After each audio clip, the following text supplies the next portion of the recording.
ሰላም ጤና ይስጥልን ውድ የቻናላችን ተከታታዮች የፕሮግራማችን ቤተሰቦች፣ ይህ አብዲራዋ ቲዩብ ነው። ፕሮግራማችንን ላይክ በማድረግ እንድትጀምሩ፣ ላይክ ስታደርጉ የዚህም ፕሮግራም ተደራሽነት ተደማጭነት ከፍ ስለሚያደርግ ላይክ እያደረጋችሁ እንድታደምጡን፣ አዲስ ከሆናችሁ ደግሞ ሰብስክራይብ በማድረግ ለዚህ ቻናል ቤተሰብ እንድትሆኑ፣ እንዲሁም ይህንን ፕሮግራም ከሀገር ውጭ የምታደምጡ ውድ የቻናላችን ተከታታዮች በሱፐር ስቲከር፣ ሱፐር ቻት፣ ሱፐር ታንክስ ድጋፍ እንድታደርጉ በአክብሮት እየጋበዝን የመጀመሪያ ክፍል ፕሮግራማችን እንግዲህ በሀገራችን እግር ኳስ ዙሪያ ሰፋ ያለ ደቂቃ ቆይታ ያደረገበትን የቅዳሜ ፕሮግራማችንን ወደ እናንተ አድርሰናል። ይሄ ከሀገር ውጭ በሚገኙ የሊግ ጨዋታዎች ዛሬ ከሚደረጉ ተጠባቂ ጨዋታዎች መካከል በዋነኝነት እንግዲህ ትኩረት ከምናደርግባቸው ተጠባቂ ጨዋታዎች ውስጥ የቫይታሊቲ ስቴዲየም ፍልሚያ በአንዶኒ ያሮላ በርንማውዝ እና በአርነ ስሎት መካከል የሚደረገው የምሽቱ ተጠባቂ ጨዋታ ነው። በዚህ ጨዋታ ዙሪያ መነሳት ያለባቸውን ነጥቦች እናነሳለን። ምሽቱ 2 ተኩል የሚደረገው ጨዋታ እንግዲህ በሲዝኑ የመክፈቻ ጨዋታ ነበር። የመጀመሪያ ዙሩ ጨዋታ በአንፊልድ ሊቨርፑል 2-0 እየመራ 2-2 የሆነበት በመጨረሻ 10 ደቂቃዎች ውስጥ ባስቆጠራቸው 2 ግቦች 4-2 ያሸነፈበት፣ ግን ለደጋፊዎች በመጀመሪያ ቀን ከፍተኛ ስጋት የፈጠረ የቡድን እንቅስቃሴና አሁን ላይ የሚገኘውን ሊቨርፑል ፍንጭ የሰጠ የመክፈቻ ጨዋታ ነበር። ዛሬ እንግዲህ በተቃራኒው ከሜዳቸው ውጭ በጠባቡ ስቴዲየም የአንዶኒ ያሮላን በርንማውዝን አርነ ስሎት 13 ተከታታይ ጨዋታ ባለመሸነፍ ጉዞ 7 አሸንፎ 6 አቻ በመውጣት የዘለቀውን እንግዲህ በጥንካሬ የማይወሳ ነገር ግን ያለመሸነፍ ሪከርዱን ያስቀጠለውን ሊቨርፑል ዛሬ ምን አይነት ውጤት ይዞ ሊወጣ ይችላል? እስቲ አብረን በጋራ የምንመለከተው ይሆናል። ነገር ግን ከዚህ ጨዋታ ጋር በተገናኘ የምናነሳቸው ነጥቦች አሉ። ከሰሞኑ ከፍተኛ መነቃቃት የራሱን ፎርም ለማግኘት ከፍተኛ ጥረት እያደረገ አሁን ወደ ሪትም ሊጉን ወደ መልመድ ከሱ ወደሚጠበቀው ኳሊቲ እየመጣ የሚገኘው ስለ ፍሎሪያን ቪርትዝም ሰፊ ነጥቦችን እናነሳለን። ምክንያቱም ከወቅታዊ ብቃትና ያለፉትን ጊዜያት እያነጻጸርን ይሄ ተጫዋች ምን ያክል መሻሻሉን አሁን ወደ ተፈለገው ተጽዕኖ ፈጣሪነት በቅርብ ጊዜያት ውስጥ መምጣት እንደጀመረና የበለጠ ከዚህ በላይም አድጎ 116 ሚሊዮን ፓውንድ ለምን እንደተከፈለበት ለማሳየት እንግዲህ ከየትኛውም ጊዜ በላይ መንገዱን አግኝቷል። እስቲ ይሄ ጉዳይስ በምን አይነት መልኩ ከተጫዋቹ ጋር ይቀጥላል ወይስ ምን አይነት አስተዋጽኦ ያደርጋል፣ ምን አይነት ብቃት ያሳያል የሚለው የሊቨርፑል ደጋፊዎችም ጥያቄ ነው። ከዚህ በላይ በርካታ የተጫዋቹ ኳሊቲዎች አሉ በሌቨርኩዘን የምናውቀው። እነዛን ጉዳዮች ወደ አንፊልድ ማምጣት ይችላል ወይ በሚለውን ጉዳይ ላይ ነጥቦች እናነሳለን። ዛሬ 9 ሰዓት ተኩል ዌስትሃም ከሰንደርላንድ፣ ምሽት 12 ሰዓት በርንሌይ ከቶትናም፣ ፉልሃም ከብራይተን አንዱ የቅዳሜ አንደኛው ክፍል ትኩረት የሚያደርገው ማንቸስተር ሲቲ ከወልቭስ በማንቸስተር ሲቲ ዙሪያ አጠር ያለ ቆይታ የምናደርግበትን ፕሮግራም ይዘላችሁ እንመጣለን። እንዲሁም በተጨማሪ የእሁዱን ተጠባቂ ጨዋታ በታክቲካዊ ምልከታ እንመለከታለን። በአርሴናል በኩል በማንቸስተር ዩናይትድ በኩል የትኛው ቡድን የበለጠ በዚህ ጨዋታ ተጽዕኖ ሊፈጠር ይችላል፣ ያለ ጫና ይህን ጨዋታ የሚያደርገው ቡድን ማን ነው በሚለውም ዙሪያ የጨዋታውን ታክቲካል አፕሮች ጠለቅ ብለን እንመለከታለን ከሁለቱም ቡድኖች መነሻ በማድረግ። ይሄ ፕሮግራም ግን ትኩረት የሚያደርገው ወደ ቫይታሊቲ ስቴዲየም የሚጓዘውን የአርነ ስሎት ሊቨርፑልን በተመለከተ ይሆናል። ከትናንት ጀምሮ በውስጥ መስመርም እንዲሁም በዩቲዩብ ቻናላችን ኮሜንት ላይ የተመለከትናቸው ነጥቦች አሉ። በተለይ ከትናንት በስቲያ በነበረን የዝውውር አፕዴት ላይ ያነሳነው ነጥብ በስተመጨረሻው ኦፊሻሊ ተረጋግጧል። ኦፊሻሊ መረጃው ተረጋግጧል። አሁን እንግዲህ የሊቨርፑል ቀጣይ ፕላን የበለጠ በሚዲያው ደረጃ አንዳንድ ጉዳዮች እየወጡ ነው የሚገኙት። ቡድኑ ምን አይነት መልክ የያዘ ግንባታ እያደረገ እንደሆነ አሁንም በቀጣይ ሳመር ከፍተኛ ኢንቨስትመንት እንደሚጠበቅበት ከወዲሁ ደግሞ ቅድመ ዝግጅቶችን መደላደልን እየፈጠረ በተለይ በስኳድ በኩል በ2024/25 ካስመዘገበው የፋይናንስ ጥንካሬ አኳያ ደግሞ ለ2025/26 ያቀዳቸውን ጉዳዮች ፈጽመዋል። በውጤት አይደለም፣ በግንባታ በኩል በግንባታው ደረጃ ውጤት መጥቷል ወይ የሚለውን ጉዳይ በአመቱ መጨረሻ ይገመግሙና ከአሰልጣኙ ጋር መቀጠል ከቡድኑ አጠቃላይ ክፍተት ጋር ተገምግሞ ወደ ውሳኔ ከተደረሰ በኋላ ትላልቅ ኢንቨስትመንቶች በድጋሚ ይፈጸማሉ ተብሎ እየተጠበቀ ነው የሚገኘውና አሁንም ቀጣይ ሳመር ለሊቨርፑል ሌላ ግንባታ ሌላ ጠገናዊ ለውጥ የሚደረግበት ነው። በተለይ በግራ ተከላካይ በኩል እንደሰማችሁት አንዲ ሮበርትሰን ወደ ቶትናም ለመዘዋወር እንግዲህ ይፋዊ ድርድር ከሊቨርፑል ኃላፊዎችን ፍቃድ አግኝቶ ተጫዋቹም የተሻለ ጌም ታይም ከሊቨርፑል በተሻለ በቶትናም እንደሚያገኝ በቶማስ ፍራንክ እና በቶትናም ኃላፊዎች ቃል ተገብቶለት የበለጠ ትኩረት ተሰጥቶበት እንግዲህ አንዲ ሮበርትሰን ወደ ቶትናም የመዘዋወር እድሉ በጣም ሰፊ ነው። ነገር ግን ዛሬ ትናንት ምሽት መረጃ በስፋት ከወጣ በኋላ ቀን ላይ ይቅርታ በዴቪድ ኦርኒስተን ኦፊሻሊ ካረጋገጠው በኋላ ምሽት ላይ የተረጋገጠው ደግሞ ሌላኛው መረጃ በዛሬው ስብስብ ውስጥ አንዲ ሮበርትሰን አለ። ምናልባት ይሄ የመጨረሻ የአንዲ ሮበርትሰን የሊቨርፑል ቤት ጨዋታ ሊሆን ይችላል። ምናልባትም የካርባኩ የማክሰኞ ምሽት ጨዋታ በሻምፒየንስ ሊግ የተጫዋቹ የአንፊልድ ስንብትም ሊሆን ይችላል እና ቅድመ ስምምነቶች መፈጸማቸውን ጭምር መረጃዎች እያሳዩ ነው። የበለጠ አሁን አንዲ ሮበርትሰን በዚህ የዝውውር መስኮት ወደ ቶትናም የመሄድ እድሉ በጣም ሰፊ ሆኗል። ተጫዋቹም በግሉ በአንዳንድ ጥቅሞች ከቶትናም ጋር መስማማቱ እየተሰማ ነው። ስለዚህ ሊቨርፑሎች በቀጥታ በገበያ ላይ ተጨማሪ ኢንቨስትመንት ከማድረግ ይልቅ የራሳቸው ንብረት የሆነው በውሰት ሮማ የሚገኘውን በቂ የመጫወቻ ደቂቃ እያገኘ ያልሆነውን ኮስታስ ሲሚካስ ውሰቱን በማቋረጥ ወደ ስብስቡ በመመለስ አንዲ ሮበርትሰን እንግዲህ ለቶትናም ለመሸጥ መቃረባቸው እየተሰማ ነው። በ3.5 ሚሊዮን ፓውንድ ተጨማሪ ክፍያዎች እንደ ተጫዋቹ ብቃት ታይተው የሚጨመሩ አዶንስ ተካቶበት ተጫዋቹ እንግዲህ በቀጣይ ሳምንት ወደ ቶትናም በስራ ቀን ሊያመራ የሚችልበት እድል ሰፊ እየሆነ መጥቷል። ነገር ግን ይህን ዝውውር አንዳንድ የሚጠረጠሩ ይሄ ሩመርስ ጭምጭምታዎች አሉ ከበስተጀርባ የሚወጡ 100% የተረጋገጠ አይደለም። በቀጣይ ሳመር የምናየው ጉዳይ ነው። ግን ተያይዞ የሚወጡ በርካታ ዘገባዎች ላይ ያየነው ተመሳሳይ ነጥብ አለ።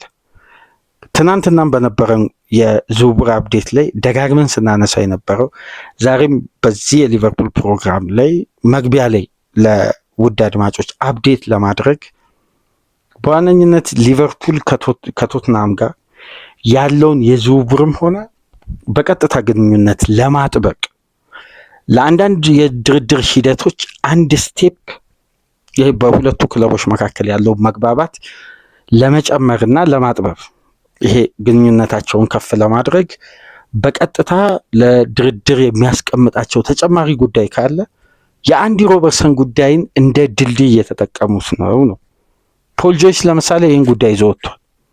የፖል ጆይስ ዘገባን በስክሪናችን ላይ አንዳንድ በቀጥታ በሰብስክሪፕሽን የተገኙ ዘገባዎችን ከመጀመሪያ ጀምሮ እናስቀምጥላችኋለን፣ መመልከት ትችላላችሁ። በቀጥታ የሊቨርፑል ኃላፊዎች ቴክኒካል የድርድር አቅማቸውን እየተጠቀሙ ነው። ይሄ ማለት እንግዲህ በቀጣይ ሳመር ሊቨርፑል ለኢብራሂም ኩናቴ ተተኪነት በመጀመሪያ አማራጭ የያዘው ሚኪ ቫንደቬንን። ቶትናም ለተጫዋቹ አዲስ ኮንትራት ተጨማሪ 3 ዓመት ያለው ኮንትራት እስከ 6 ዓመት ኮንትራቱን የሚያራዝምበት ወደ 120,000 ፓውንድ ሳምንታዊ ደሞዝ ለመክፈል አሁን ከሚያገኘው 75,000 ፓውንድ ወደ 120,000 ፓውንድ ደሞዙን ከፍ ለማድረግ ኮንትራቱን ለማራዘም አዲስ ውል ቢያቀርቡም ተጫዋቹ አንደኛ የሻምፒየንስ ሊግ ተሳታፊነትን ዋስትና ቡድኑ ስላልሰጠው ወይም አሁን ያለው የቶትናም ብቃት ለዛ ደረጃ የሚያበቃ ስላልሆነ የሻምፒየንስ ሊግ እግር ኳስን በቀጣይ ዓመት ይፈልጋል። ዘንድሮም ተሳታፊ ነው፣ ግን ተጫዋቹ ቀጣይ ዓመት ይፈልጋል። በሁለተኛ ደረጃ ደግሞ ከክለቡ አስተዳዳሪዎችና በተለይ ከደጋፊ ጋር ታስታውሳላችሁ፣ በአንድ ጨዋታ ከቦርንማውዝ ጋር በነበረው ጨዋታ ከደጋፊ ጋር ቃላት ሲመላለስ ነበር እና በትዊተር ገጻቸው በጣም ከፍተኛ ትችት አስተናግዶ ነበር ሚኪ ቫንደቬን። ነገር ግን እስከዛች ጨዋታ ድረስ በደጋፊው ከሚወደዱ በቅርብ ዓመት ውስጥ ፈርመው በክለቡ ውጤታማ ጊዜ እያሳለፉ በጣም ተቀባይነትን ካፈሩ ተጫዋቾች መካከል አንዱ ሚኪ ቫንደቬን ነው። አሁን ግን በክለቡ ደጋፊዎችና በሱ መካከልም አለመግባባት አለ። በክለቡ አስተዳዳሪዎችና በተጫዋቹ ኮንትራት ዙሪያ ፈጽሞ አለመግባባት አለ እና ተጫዋቹ በይፋ ለቦርዱ የልቀቁኝን ጥያቄ አቅርቧል። ይሄ በተደጋጋሚ በትላልቅ ሚዲያዎች ሲዘገብ ሰምታችኋል እና ሊቨርፑሎች ይህን ተጫዋች ተቀዳሚ ምርጫ አድርገዋል። አንዳንድ ሊክ አድርገው በወጡ መረጃዎች መሰረት ቶትናም 100 ሚሊዮን ፓውንድ ይፈልጋል ይባላል። ሊቨርፑል ከ75 እስከ 80 ሚሊዮን ፓውንድ ለመክፈል ነው አሁን ላለው ኮንትራት ዝግጅት ያደረገው። ተጫዋቹ ከዚህ በፊትም በሊቨርፑል ዲፓርትመንት የሪኩፕመንት አባላት ተመልምሎ በጆርጊ ሽማድክል የቀድሞ የሊቨርፑል ስፖርቲንግ ዳይሬክተር ለወራት የነበሩት አራቱን አማካዮች ሰቦዝላይን፣ ማካሊስተርን፣ ኤንዶና ግራቨንበርክን ያስፈረሙት ጀርመናዊ ባለሙያ በዛን የዝውውር መስኮት ወቅት ሚኪ ቫንደቬንን ለማምጣት አብዛኛውን ቅድመ ሁኔታ አጠናቀው ነበር። ግን ያለው ኤክስፒሪየንስ እና በጊዜው ሊቨርፑል ማቲፕ እና ኩናቴን፣ ጎሜዝ እና ቫንዳይክን ለማፈራረቅ የጃሬል ካውንሳ እድገት ላይ ተጽዕኖ ይፈጥራል ብለው ስላሰቡ ሚኪ ቫንደቬንን አዘገዩ። በ40 ሚሊዮን ፓውንድ ቶትናም ወሰዱ። ስለዚህ አሁን በአዲስ መልኩ ከተጫዋቹ ጋር የሚደረግ አዲስ ፕሮጀክት ምናምን አንዳንድ ሂደቶችን የማስተዋወቅ እንጂ ተጫዋቹ ለሊቨርፑል ኃላፊዎች አዲስ አይደለም። ይሄ ፕሮፖዛል ጠረጴዛ ውስጥ የነበረ ፕሮፖዛል ነው። እንግዲህ አሁን አፕዴት አድርገው የሊጉን ኤክስፒሪየንስ ያገኘውን ተጫዋች ለማምጣት በሚደረገው ጥረት ላይ አዲስ የምልመላ ሂደት ሳይሆን ያንን የምልመላ የተዘጋጀውን ሪፖርት አፕዴት የማድረግ ነው። ከሊጉ ፐርፎርማንስ ጋር እንዴት አዳፕት አድርጓል፣ የጤንነቱ ጉዳይ የወጥነቱን ቼክ ማድረግ ነው። ስለዚህ በዚህ ተጫዋች ዙሪያ የሊቨርፑል አቋም ጠንካራ መሆኑ ይነገራል። አሁን ያንን የድርድር ሂደት ለመክፈት የቶትናሞችን ፍላጎት እዚህ ጋር ሊቨርፑሎች የማዳመጥ ቅድመ ሁኔታ እያሳዩ ነው። አንዲ ሮበርትሰንን ብቻ አይደለም፣ ምናልባት አደም ዋርተንን ፕሪ አግሪመንት ሊቨርፑል የሚያገኝ ከሆነ ቅድመ ስምምነት ከተጫዋቹ ጋር የሚያገኝ ከሆነና እንደ ናቢ ኬታ ዝውውር የዚህን ተጫዋች የአደም ዋርተንን ዝውውር ቀደም ብሎ የሚያጠናቅቁ ከሆነ አፐር ሃንድ የሚይዙ ከሆነ ኮርቲስ ጆንስንም ለቶትናም ሊሸጡ ይችላሉ። ቶትናም ጠንካራ ፈላጊ ነው የሁለቱ የሊቨርፑል ተጫዋቾች ላይ በአንዲ ሮበርትሰን እና በኮርቲስ ጆንስ ላይ። ጆንስን በዚህ የዝውውር መስኮት የመሸጥ እድላቸው በጣም ጠባብ ነው፣ ነገር ግን በቀጣይ ሳመር። ስለዚህ የዚህን የድርድር ሂደት በር ለመክፈት እንግዲህ የመጀመሪያ ፈርቀዳጅ ተጫዋች አንዲ ሮበርትሰን ሆኗል።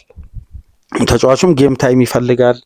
ቦታው በሜሎስ ኬርኬዝ ተተክቷል። ስለዚህ አሁን ባለው ብቃትና እድሜ የክለቡ የአሰራር ደንብም አዲሱ የወጣው የፕሮጀክት አላማም ከነዚህ አይነት ተጫዋቾች ጋር ኤክስፒሪየንስ ማሸጋገር እንጂ ኤክስፒሪየንስን ይዞ መቀጠልን ብዙም የሚመርጥ ፕሮጀክት ስላልሆነ በቀጣይ ዓመት አንዲ ሮበርትሰን፣ መሐመድ ሳላም፣ ምናልባት ቫንዳይክም ሊለቁ ይችላሉ። አሁን ግን በዚህ የዝውውር መስኮት አንዲ ሮበርትሰን ወደ ቶትናም ይዘዋወራል። እንደምታስታውሱት አንዲ ሮበርትሰን ወደ ቶትናም የሚዘዋወር ከሆነ ከሮቢ ኪን በኋላ የመጀመሪያ ተጫዋች ነው የሚሆነው።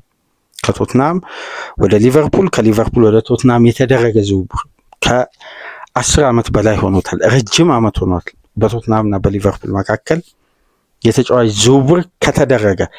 ያን ግንኙነት ያን ሰርኪዩት ድጋሚ ለመዘርጋት ይመስላል አሁን በድጋሚ ሊቨርፑሎች ለአንዲ ሮበርትሰን በሩን ከፍተው ተጫዋቹም እንዲደራደር ቶትናምም ጥያቄ እንዲያቀርብ በሩን የከፈቱት። ግን ታርጌቱ ማን ነው? ሚኪ ቫንደቬንን ቀጣይ የሳመር ዝውውር መስኮት ላይ ከቶትናም ለመንጠቅ እንግዲህ ቅድመ ዝግጅቱን ለቶትናም በማመቻቸት ሊቨርፑል ጀምሯል ነው የሚሉት አብዛኛው የእንግሊዝ ዘገባዎች እንደሚያሳዩት። በአጠቃላይ ወቅታዊ አፕዴት ይሄ ነው። በዚህ አጋጣሚ መግቢያ ላይ ይሄን ነጥብ አንስቶ ለማለፍ ነው። እስቲ የዛሬውን ጨዋታ እንመልከት። አዲስ የጉዳት መረጃ የለም። ከ3 ሳምንት በኋላ አሌክሳንደር ኢሳቅ የመጀመሪያ የሳርሌ ትሬኒንግ ይጀምራል። ከ2 ሳምንት በኋላ ምናልባት ተጫዋቹ የጂም ቀለል ያለ ትሬኒንግ እና የሳርሌ ትሬኒንጎችን ይጀምራል ተብሎ ይጠበቃል። አዲስ የተገኘው አፕዴት ይሄ ብቻ ነው። በጉዳት በኩል ያለው ወቅታዊ መረጃ ጆቫኒ ሊዮኒም ኮነር ብራድሊም ከዚህ የውድድር ዓመት ውጪ ናቸው። በድጋሚ ዛሬ መሐመድ ሳላህ አሁንም በፕሪሚየር ሊግ በቫይታሊቲ ስቴዲየም ቋሚ የመሆን እድሉ ሰፊ ነው። ይሄ ተጫዋች በማርሴይ ጨዋታ ባሳየው እንቅስቃሴ ስሎቱም ደስተኛው ነው። ትናንትና በነበራቸው ጋዜጣዊ መግለጫ እንግዲህ ይሄን ተጫዋች በድጋሚ ለክለቡ ስላለው ተጽዕኖ ስላለው ሚና ደስተኛው ነው ሲያብራሩ ነበር። በድጋሚ መሐመድ ሳላህ እንግዲህ ወደ ምርጥ 11ዱ በፕሪሚየር ሊግም በቋሚነት እንደሚሰለፍ ምናልባት ደግሞ ከማርሴው ጨዋታ ያስተላለፍ ለውጥ ላይ ሊደረግ የሚችለው ምናልባት በቡናቴና ጎሜዝ መካከል የሚኖረው ሮቴሽኑ የዛሬውን የጨዋታውን ክብደትና አዌማሽ መሆኑን በተለይ ደግሞ የበርንማውዝ መልሶ ማጥቃትን ለመቆጣጠር ከታሰበ ጀረሚ ፍሪምፖንግን በጄይ ጎሜዝ ቀኝ ፉልባክ ላይ ሮቴሽን ሊጠቀሙ ይችላሉ። ምክንያቱም ኦቨርሎድ የሚፈጥሩት እንደነዚህ አይነት ቡድኖች በቀኙ ኮሊደር ላይ የመሐመድ ሳላህን አለመመለስ ተጠቅመው ያንን የቀኙን ስፔስ ጫና ለመፍጠር የሚጥሩበት ስትራቴጂ በአብዛኛው በፕሪሚየር ሊግ ስለተመለከትን ይህንን ታክቲካል ቼንጅ ሊያደርጉ ይችላሉ። ምናልባት ደግሞ በአዲሱ ሲስተም በ4-2-2 ፎርሜሽን የዲያመንድ ቅርጹ የሜዳውን አብዛኛውን ክፍል በሃይ ፕረስ በትራያንግል የዞን ፕሬሲንግ ስለሚጫወቱ ምናልባት የሚፈጠሩን ኦቨርሎድ ለመቋቋም አንድ ኤሪያ ላይ 2 ተጫዋች ደብላፕ እያደረገ ስለሚከላከል ምናልባት ያስተላለፍ ለውጥም ላያደርጉ ይችላሉ። ነገር ግን የበለጠ ጥንቃቄን ከመረጡ ጎሜዝን በፍሪምፖንግ በቀኝ ፉልባክ ላይ ሮቴሽን ሊጠቀሙ ይችላሉ። በሌላ በኩል የሚደረግ ያስተላለፍም ለውጥ ይኖራል ተብሎ አይጠበቅም። ዋነኛው ጉዳይ እስቲ ከሰሞኑ መነቃቃት ማሳየቱን በየፕሮግራሙ እያነሳን ነው። ግን የሚታዩ ልዩነቶች በጀርመናዊው ክሬቲቭ አማካይ የፕሪሚየር ሊጉ 2ኛ ውድ ተጫዋች በዝውውር መስኮቱ እንግዲህ ከፍተኛ ሚሊዮን ፓውንድ የወጣበት ቴክኒሻኑ በተጠበቀው ደረጃ አጀማመሩ ያልሆነ አሁን ግን ወደዛ ሪትም እየመጣ የሚገኘው እስቲ ስለ ፍሎሪያን ቪርትዝ እናንሳ። ስለዚህ ተጫዋች ዘግይቶም ይሁን በፍጥነትም ይሁን በየትኛውም አጋጣሚ ይሁን በታቀደለት ደረጃ ግን እዚህ ቡድን ውስጥ ፐርፎርም እንደሚያደርግ ከፈረመበት ጊዜ አንስቶ እስከ ሊጉ 15ኛ ሳምንት አንድም አሲስት ሳያደርግ አንድም ግብ ሳያስቆጥር ሁሉም ሚዲያ ላይ የምታደምጡት ተመሳሳይነት የተጫዋቹ አስተያየት አለ። በየትኛውም መመዘኛ ይሁን ፍሎሪያን ቪርትዝ ፌል አያደርግም ይላሉ። ሁሉም ፍሎፕ አያደርግም። በታቀደለት ደረጃ ይሄ ተጫዋች ፐርፎርም ማድረጉ የማይቀር ነው ወደዛ ሪትም ማምጣቱ የሚል ነጥብ ይነሳል። አሁን ግን ተጫዋቹ ወደዛ ሀዲድ ውስጥ ገብቷል። በብቃቱ ፒክ ላይ ነው እያለን አይደለም፣ ግን አሁን በሚጠበቀው ደረጃ ለመሆን የሚያስችለውን ይሄ የቁጥር ማሟያነቱን እያሳየ ነው። አሲስት ያደርጋል፣ ግብ ያስቆጥራል። ሜዳ ውስጥ ያለውም እንቅስቃሴ ከወትሮ በተለየ ግን 2-3 ነጥቦችን አንስተን አድማጮች የምትወያዩበትን አንዳንድ ጉዳዮችን እናንሳ። ፍሎሪያን ቪርትዝ ተጽዕኖ መፍጠር ሲጀምር መሐመድ ሳላህ በስብስብ ውስጥ አልነበረም፣ ወይም መሐመድ ሳላህ ቤስት አልሆነም። ሳላህ ወደ አፍሪካ ዋንጫ ተጉዟል። ለ29 ቀናት ከሊቨርፑል ቡድን ርቋል። ለ26 ቀናት ይቅርታ። እና በእነዚህ ቀናት ውስጥ ዊዘ በፍጥነት ነው ሪያክት ማድረግ የጀመረው። ፐርፎርማንስ ነው ወይስ የምርጥ 11 ልዩነት? በሜዳ ውስጥ የሚያገኘው ነፃነት፣ የኳሱ ፍሎና የሜዳው ስፋት ከተጫዋቹ ኦቨርሎድ ጋር አብሮ ተስማምቶ እየሄደ አይደለም የሚለውን ጉዳይ እስቲ ለያይተን እንይ። ምክንያቱም በሳላህ መኖር ምቾት የሚያጡና የበለጠ ስራ የሚበዛባቸው የሊቨርፑል ተጫዋቾች አሉ በሚል ነው መጀመሪያ አስተያየት ይሰጠው። ግን የማርሴይ ጨዋታ ደግሞ በተቃራኒው ሳላም ዊዘም በሁለቱም ዊንግ በበለጠ ዊዘ ወደ ሁለቱም ዊንግ ወደ ቀኙም ወደ ግራውም በነፃነት እንዲንቀሳቀስ በበለጠ ደግሞ ከሰቦስላይ ጋር ቦክስ እየሰሩ ወደ ተጋጣሚ መጫወቻ ክልል እየቀረቡ ኤኬቲኬ ከክንፍ እንዲነሳ ነበር ስሎት ያደረጉት። ስለዚህ ምንም ምቾት ማጣት፣ ምንም ተጨማሪ ጫና፣ የተለየ ሚና አልተመለከትንም በማርሴይ ጨዋታ። ሳላ ገባም አልገባም ተጫዋቹ ላይ የተፈጠረው አዲስ ኦቨርሎድ የለም። ስለዚህ በጊዜው የሚሰጠው ታክቲካዊ ጉዳይ የሳላ ሜዳ ውስጥ መኖር ሳይሆን ስሎት የፈጠሩት ፍሌክሲቢሊቲ ታክቲክ በቂ ስላልሆነና ለተጫዋቹ የበለጠ ይሄ ከኳስ ጋር የሚቆይበትን እንቅስቃሴ ሳይሆን ያለ ኳስ የሚሮጥበትን፣ ለምሳሌ በወቅቱ ምንም አይነት ግብ ምንም አይነት አሲስት ሳያስመዘግብ በፊት ከነበሩት አንዳንድ እንቅስቃሴዎች ውስጥ ስንነሳ ይሄ ያለ ኳስ የሚደረግ ሩጫ፣ ከተከላካይ ጀርባ የሚደረግ ሩጫ፣ ያለ ኳስ የሚደረግ ወደ ቦክስ ወደ ተጋጣሚ የመጫወቻ ቦክስ የመግባት፣ ያለ ኳስ የሚደረግ ፔኔትሬሽን፣ ስፕሪንት፣ እነዚህ ሁሉ ቁጥሮች ላይ ዊድዘ ከ1 እስከ 3 ውስጥ አለ። ከኳስ ጋር ግን የክሬቲቪቲ አቅሙን ከኳስ ጋር የፋይናል ሰርድ ፓስ ስኬቱን እያንዳንዱን ጉዳይ ስናይ ግን ተጫዋቹ ውጤታማ አይደለም። ስለዚህ ኦቨርሎድ የነበረው በወርክ ሬት እንጂ ተጫዋቹን ቴክኒካሊ ያን ፖቴንሻሉን አውጥቶ እንዲያሳይ ከኳስ ጋር የሚያደርገውን ቆይታና ፍሌክሲቢሊቲ አልፈጠሩም። አሁን ግን የአማካይ ቁጥሩ ከፍ ባለ ቁጥር ኳስን ኮንትሮል አድርጎ በርካታ ደቂቃ ሲቆይ ፖሰስ በሚያደርግበት ወቅት ተጫዋቹ ከሶስቱ አማካዮች ፈንጠር ብሎ ሲጫወት አንደኛ በበለጠ ትኩረት የሚያደርገው ፋይናል ሰርድ ነው። ተመልሶ እንደ 10 ቁጥር ሳይሆን እንደ ተደራቢ አጥቂና እንደ 9 ቁጥር እየገባ እንዲጫወት ነው። ስለዚህ የበለጠ ኦፌንሲቭ ማይንድ ሲሆን የሶስቱ አማካዮች ደግሞ የኳስ ቁጥጥር ብልጫና ዶሚኔት የሚያደርጉበት መንገድ ሊቨርፑልን ፋይናል ሰርድ የሚያገኘውን የኳስ ቁጥር ከፍ አድርጎታል። በዚህም ወቅት ደግሞ የተጫዋቹ ተጽዕኖ የበለጠ ከኳስ ጋር ሲሆን ከፍ እያለ መጥቶ አሁን በራስ መተማመኑ ድሪብሉም እይታውም በሜዳ ውስጥ የሚያሳየው እያንዳንዱ እንቅስቃሴ በውጤት እየተጠናቀቀ ነው።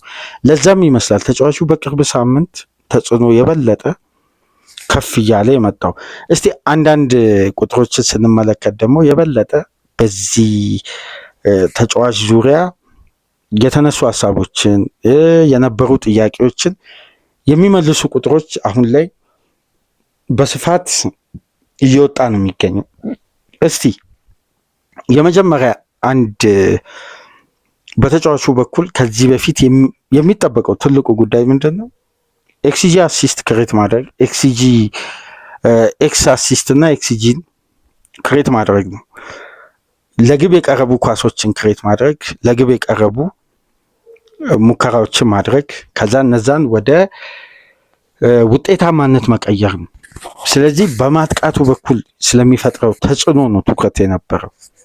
ነገር ግን በመጀመሪያ 15 ጨዋታ ዊድዘ የነበረው ሾት ኮንቨርዥን ሬት በፕሪሚየር ሊጉ ካሉ የፋይናል ሰርድ ተጫዋቾች ዝቅተኛ ነበር። 0 ነው ሾት ኮንቨርዥን ሬት። ሙከራው ወደ ግብ የመቀየር ኳሊቲው 0 ነው ከመቶ። ነገር ግን ባለፉት 6 ጨዋታ ደግሞ ሾት ኮንቨርዥን ሬቱ 21.4 ነው።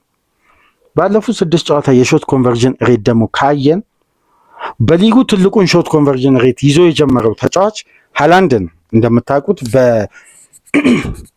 በመጀመሪያ በሁሉም ውድድሮች ባደረገው 21 ጨዋታ 23 ግብ በማስቆጠር ሾት ኮንቨርዥን ሬቱ በጣም ከፍተኛ ነበር።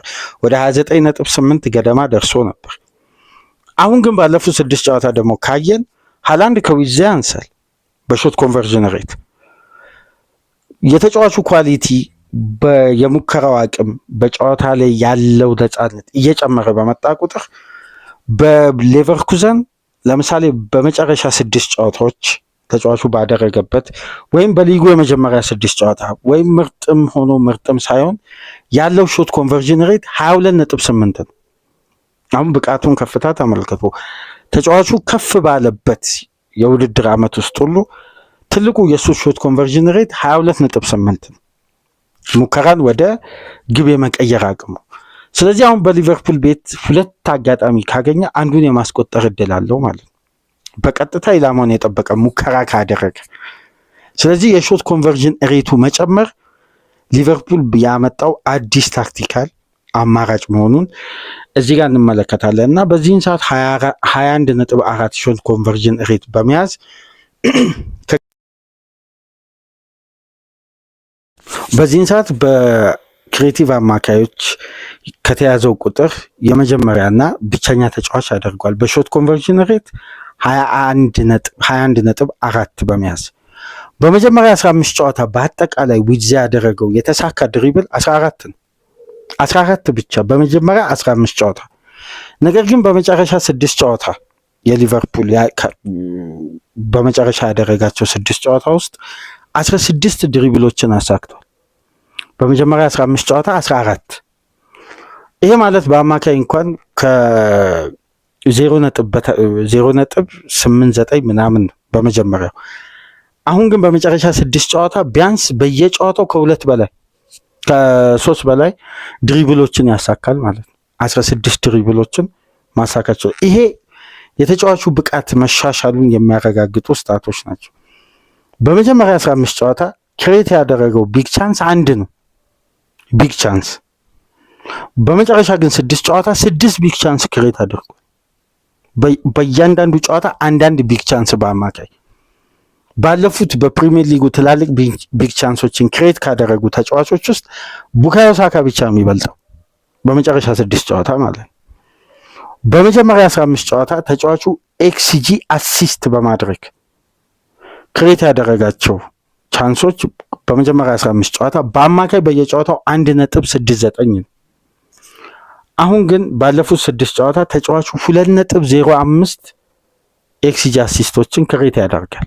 እንግዲህ የመቆጠር እድላቸው በ2.4 ደረጃ በየጨዋታው ይሄ ተጫዋች ክሬት የሚያደርግ ከሆነ ሊቨርፑል እንደ ቡድን አሁንም የማስቆጠሩ ችግር እንዳለ ነው ማለት ነው።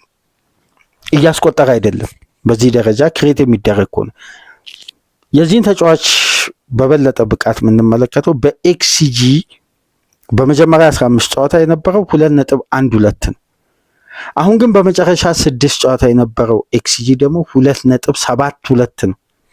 በአማካይ ክፍል ተጫዋቾች ውስጥ በቅርብ ሳምንት ባለፉት 6 ጨዋታዎች ውስጥ በኤክስጂ ደረጃ ትልቁን ቁጥር የያዘው ፍሎሪያን ቪርትዝ ነው። ስለዚህ የዚህ ተጫዋች ተጽዕኖ በእነዚህ ቁጥሮች መመዘኛ ከተመለከትን በአብዛኛው ውጤታማ እየሆነ መጥቷል። ውጤታማ ግን ወደ ፐርፌክሽን አልመጣም። ምክንያቱም ከዚህ በላይ ማድረግ እንደሚችል አሁንም አቅሙን ከዚህ በላይ ማገልገል እንደሚችል እንግዲህ ብዙ ተለፍቶ ብዙ ተደክሞ ብዙ ታክቲካል ሙከራ ተደርጎ የክለቡን ባላንስ ለማምጣት ጥረቶች ተደርጎ በስተመጨረሻ ከፒኤስቪ አይንድሆቨን ጨዋታ በኋላ የተወሰደው እርምጃ እንግዲህ መልክ እያዘ እያደገ በውጤት ባይታገዝም ባላንሱ ግን ቀጥሏል። በዚህ ባላንስ ውስጥ ደግሞ ከተቀየሩ ተጫዋቾች መካከል አንዱና ዋነኛው ይሄ ተጫዋች ነው።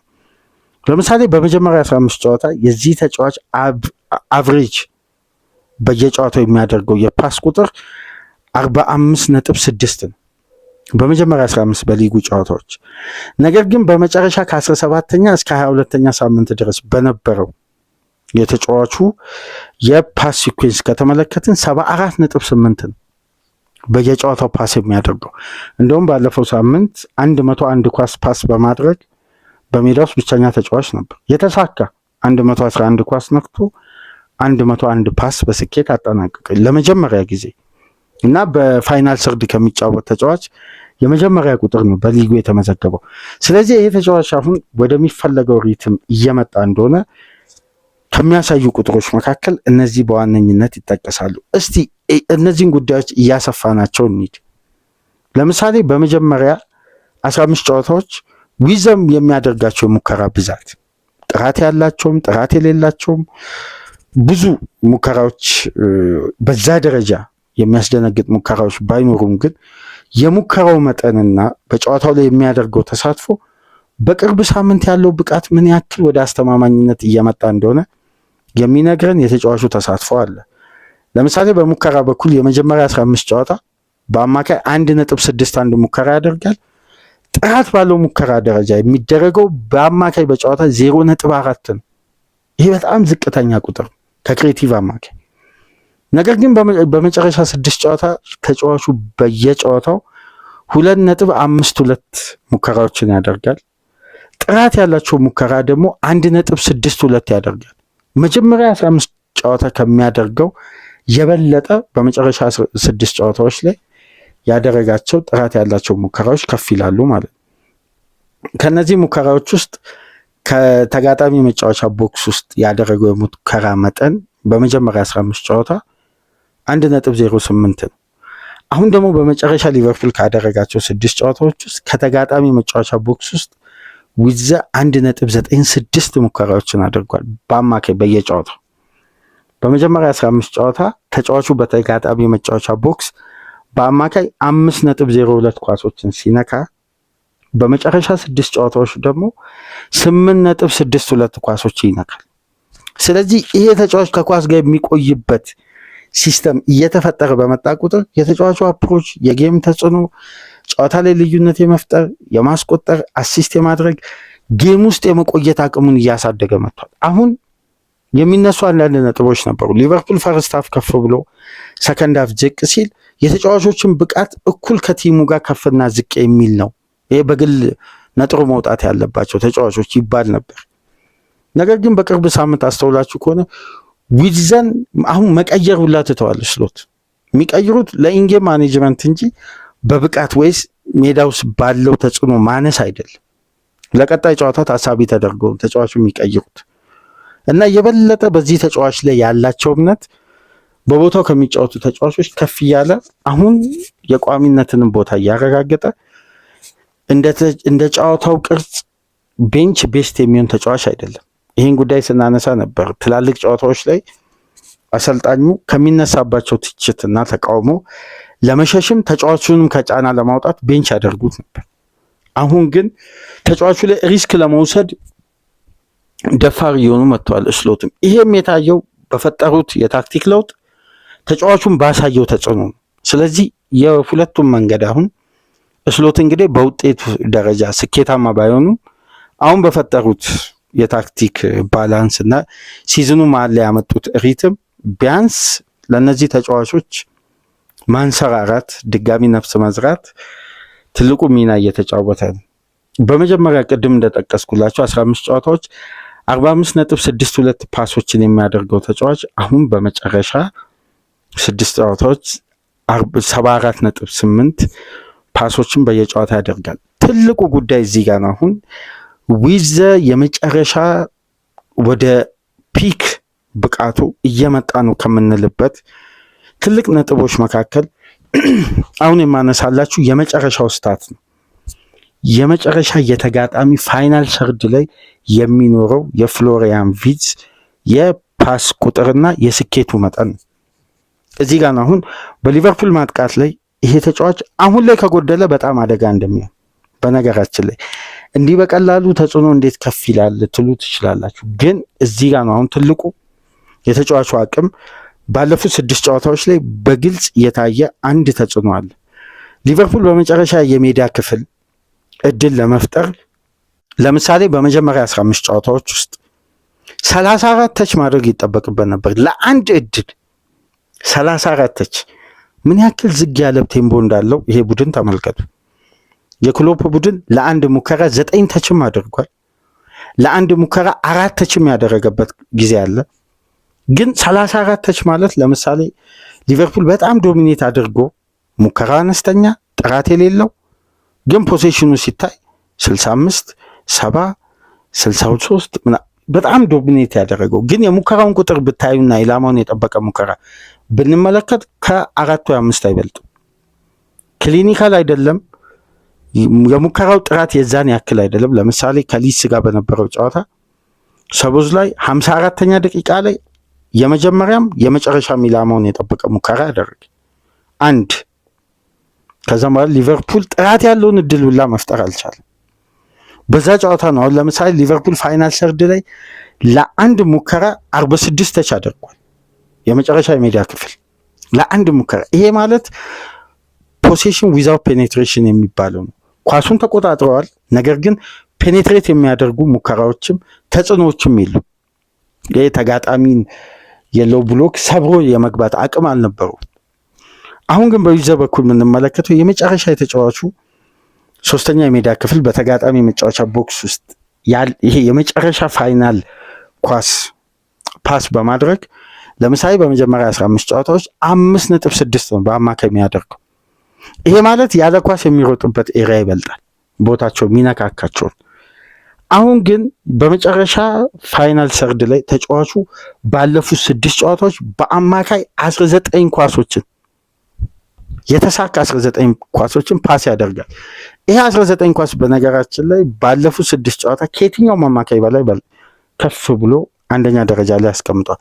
19 በየጨዋታው የተሳኩ ፓሶችን ያደርጋል እና ባለፈው ሳምንት ስናነሳ ነበር ከበርንሌ ጋር በነበረው የአንፊልድ ጨዋታ ከረፍት በፊት የተሳካ 16 ፓስ እና 4 ቻንሶችን ክሬት አድርጎ በሲዝኑ ብቸኛ ተጫዋች ሆኖ ነበር እና የተጫዋቹ ብቃት በፋይናል ሰርድ ፓስ ላይ ከፍተኛ ተጽዕኖ ለምን ወደቀ የሚል ጥያቄ ሊነሳ ይችላል። የተጫዋቹን አቅም ለመመዘን ለምሳሌ ባየር ሌቨርኩዘን የሲዝኑ ዋንጫ በሚያሳካበት የውድድር ዓመት ዊዘ በመጨረሻ የሜዳ ክፍል በተጋጣሚ የሜዳ ክፍል ለምሳሌ 10 ኳስ በመጀመሪያ 30 ደቂቃ ውስጥ ቢነካ ይላል።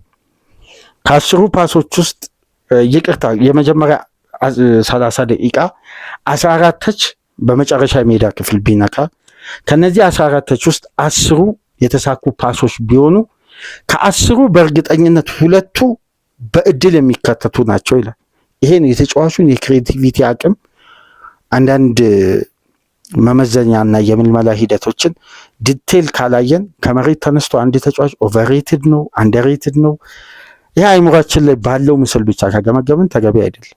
የዛ ተጫዋች ሚና ለዛ ቡድን የሰጠው አገልግሎት ጠለቅ ብሎ ሲመረመር ነው አንዳንድ ጉዳዮች የሚታወቁት እና በዚህ ደረጃ የተጫዋቹ ትናንሽ ታቾች ወደ ግብ የመቀየር ቻንስ አላቸው፣ ወደ ሙከራ የመቀየር ቻንስ አላቸው። አደጋ የመፍጠር አቅሙ በጣም ከፍተኛ ነው። ስለዚህ ይሄ ተጫዋች በሌቨርኩዘን 14 ተች ካደረገ ይላል 10ሩ በተሳካ ሁኔታ ከተጠናቀቀ 2ቱ ወደ ግብ እድልነት የመቀየር ቻንሳቸው በጣም ከፍተኛ ነው። ሬታቸው ሲለካ 65% ነው። ስለዚህ የመጨረሻ 10 ኳስ በስኬት ፓስ ካደረገ ከነዚህ ፓሶች ውስጥ 2ቱ ወደ ግብ እድል የመቀየር ቻንስ አላቸው ማለት። አሁን ተጫዋቹ ወደዛ ክሊኒካል ለመምጣት 19ኙን የተዋጣለትን ፓስ እያደረገ ነው። ከነዚህ ውስጥ የእድሉን ቁጥር ምናምን ቀደም ብዬ አንስቼላችኋለሁ። ምን ያክል ስኬታማ የሆነ ሾት ኮንቨርዥን ሬቱ እየመጣ እንደሆነ ኤክስጂ አሲስቱ ኤክስጂ ቁጥሮች ከፍ እያሉ አሁን ወደዛ ፒክ ብቃትና ከዛ በበለጠ ለማምጣት ጊዜ እንደማይፈጅበትና የበለጠ ይሄ ብቃት እያደገ እንደሚመጣ ነው እነዚህ ግራፎች የሚያሳዩት። ስለዚህ የነበሩ ጥያቄዎች አሁን ድምፅ ጠፍተው ምላሽ እያገኙ ነው። ለምላሹ ደግሞ ሰፊ ትንተና እየተሰጠበት ነው።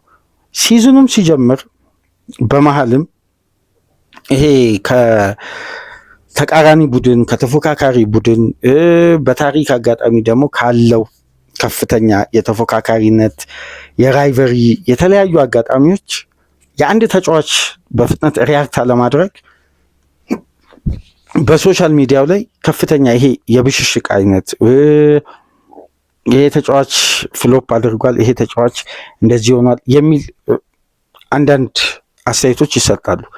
ነገር ግን አንድ ተጫዋች ፍሎፕ አድርጓል ተብሎ ትንተና ሲሰጥ በደንብ ከተመለከታችሁ ዊዘን 15ቱም ጨዋታ እያለ አያካትቱም ነበር። በተለይ በርካታ የእንግሊዝ ሚዲያዎች እንደ ምክንያት የሚነሳው አንደኛ የተጫዋቹ የወጣበት ገንዘብ ሳይሆን እድሜውን ነበር የሚያዩት እና የዚህ ተጫዋች አጀማመር ልክ ከዚህ በፊት ሮበርት ፔሬዝ በአርሴናል፣ ዴኒስ ቤርካምፕ የተለያዩ ተጫዋቾች በፍጥነት መጥተው ሪያክት ያላደረጉ ሊጉ የከበዳቸዋል።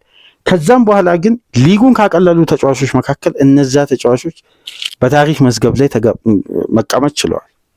ስለዚህ አንድ ተጫዋች በፍጥነት ሪያክት እንዲያደርግ የቡድኑ ጥንካሬ ባለበት ነው የሚገኘው ወይስ አዲስ ግንባታ ውስጥ ገብቷል? እነዚህን ጉዳዮች ዲቴል በመመልከት በተለይ በአንድ ወቅት በቀጥታ ሚዲያው ላይ በመውጣት የዊድዘ በፍጥነት ምርጥ ብቃት አለማሳየት የመጀመሪያው ተጠያቂ አርነ ስሎት ናቸው። ሁለተኛ ተጠያቂ የሊቨርፑል ተጫዋቾች ናቸው። ዊድዘ ምንም ማድረግ አይችልም ማለት ጁኒየር ኒግልስማንን ታስታውሳላችሁ። ወደኋላ መለስ ብላችሁ ተመልከቱ። ዋር ኦፍ ዊድዘ የሚል ፕሮግራም ሰርተን ነበር እና ለምን ጀርመን ብሔራዊ ቡድን ሲመጣ የተጫዋች ምርጥ ይሆናል? ምክንያቱም እኛ ሶስተኛ የሜዳ ክፍል ላይ የዊድዘን ኳስ ሲሪየስሊ ነው የምናየው አሉ። የሊቨርፑል ተጫዋቾች የዊድዘ ኳሊቲ እንዳይወጣ አንደኛ ተጠያቂ ናቸው። በተለይ ደግሞ አሰልጣኙ የሚሰጡት ሚሽን ልክ አይደለም አሉ። በቀጥታ እንዲህ ብለው ነው ስሎትንና ተጫዋቾችን የተቹት። ከዛም በኋላ እንግዲህ ቅኝቱም ተስተካከለ። አሁን የጀርመን ብሔራዊ ቡድን አይነት ቦክስ ሲስተምን እየተጠቀመ ሁለቱም ተጫዋች በሁለቱም ዊንግ ወርዶ ያን 10 ቁጥር ቦታ በነፃነት ከበርካታ ተጫዋቾች ጋር እንዲቆይ ሲደረግ እንግዲህ በእንዲህ መልኩ ወደ አስደናቂ ብቃቱ የመምጣቱን ምልክት ከጊዜ ወደ ጊዜ በከፍተኛ ሁኔታ እያሳየን የሚገኘው የዛሬውስ የቫይታሊቲ ሎ ብሎክን የዊድዘ ፓሶች ያስከፍቱ ይሆን? ምሽቱ 2 ሰዓት ተኩል የምንመለከት ነው የሚሆነው። ለማንኛውም ከተመቻችሁ ላይክ አድርጉ። አዲስ ከሆናችሁ ሰብስክራይብ፣ ከሀገር ውጭ የምታደምጡ በሱፐር ስቲከር፣ በሱፐር ቻት፣ በሱፐር ታንክስ ድጋፍ አድርጉ። እስቲ የእሁዱን ጨዋታ በተመለከተ ደግሞ ታክቲካል አፕሮችን እንመልከት። በታክቲካል አፕሮች እስከምንመለስ ድረስ ሰላም ቆዩ።